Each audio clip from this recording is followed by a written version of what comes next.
from the project management implementation unit in the Punjab, from Sindh. We have where we are looking at what are the profiles of children that we are getting. Where do children drop out? At what age are children in school? So we are analyzing existing databases.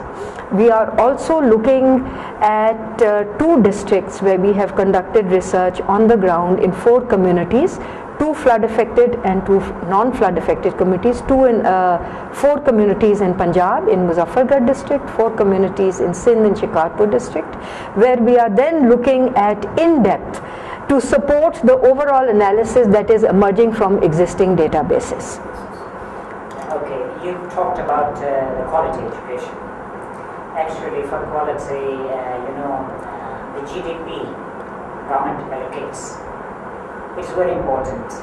In major and mighty countries, governments allocate 10 to 15 to 20% GDP on education. But here in Pakistan, you saw previous year that this government allocate just 2% GDP on education, and actually they spent 1.3%. So how is possible to we change education and we bring quality in education? Well, you see, now you've raised an issue which we all talk about, we all advocate on. We have talked to parliamentarians, we have talked to government at the highest level. I've been a member of the Pakistan Education Task Force. These are issues we have raised over there. We are on various committees in the Punjab, and it is extremely frustrating because despite the fact that the Pakistan education policy of 2009 says that we will raise the GDP to 7%, you know what the situation is. Even now there has been hardly any increase in this latest budget on education. Yeah. But even of the budget that is allocated, not all is spent, and that is a critical issue. The other issue is, of course, that most of what is spent on what is the recurring expenditure, that is teachers' salaries, which are today quite good given the economic conditions of Pakistan. So when teachers say that we are not being given, we need to get better salaries, I think the government has taken a step in that direction. The problem that we have, I think, are the teachers' unions, because the unions do not address the issue of teacher absenteeism, teacher performance in the classroom. They only address the economic issue of whether a teacher is being hired or fired or postings. There have been several teachers' policies. We find there are different policies existing at the same time. There are still very few teachers. There are not sufficient teachers in schools, given the fact particularly that the government has regularized the Kachi class. There is now a formal ECE class, early childhood class. So technically primary is now 6 years, which means there should be at least 6 teachers in a school and a head teacher.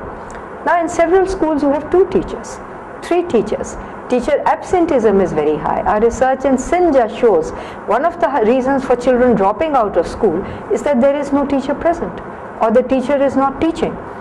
So in addition to the fact that there is very little money allocated to education, there is the problem of what is actually being done with the money that is allocated.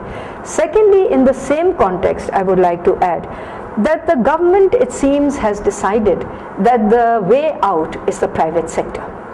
So particularly in a province like Punjab, where I think almost 40 to 50% education now is being provided by the private sector and under public-private partnership. And so indirectly the government is funding, for example, the Punjab Education Foundation and its programs, and is providing free education.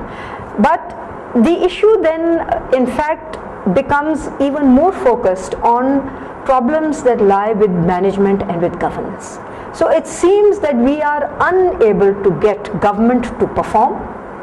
We are unable to get government management systems, particularly in the departments of education, to perform. When we talk to them, they talk about political interference. They say we have our constraints. And so in a sense, the whole shift to private sector is something that you find very strong, particularly in the Punjab. In fact, even in Sindh now, they are trying out some of the schemes which have been implemented by the Punjab Education Foundation, and the Sindh Education is trying to implement them. But they have not had such a good feedback, because rural Sindh in particular has much higher levels of poverty as compared to Punjab.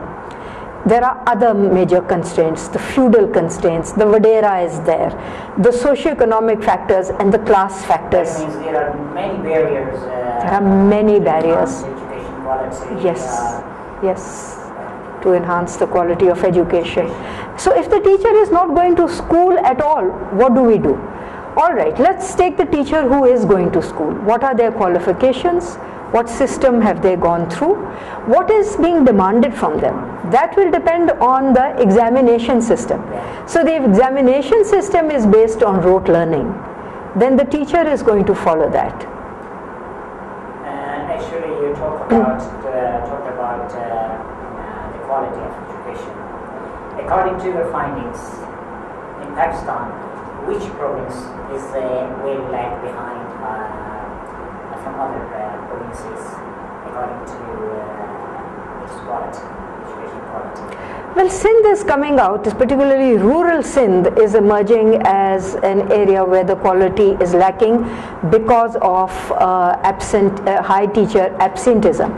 In Balochistan to some extent as well, but in Balochistan I think there are few schools.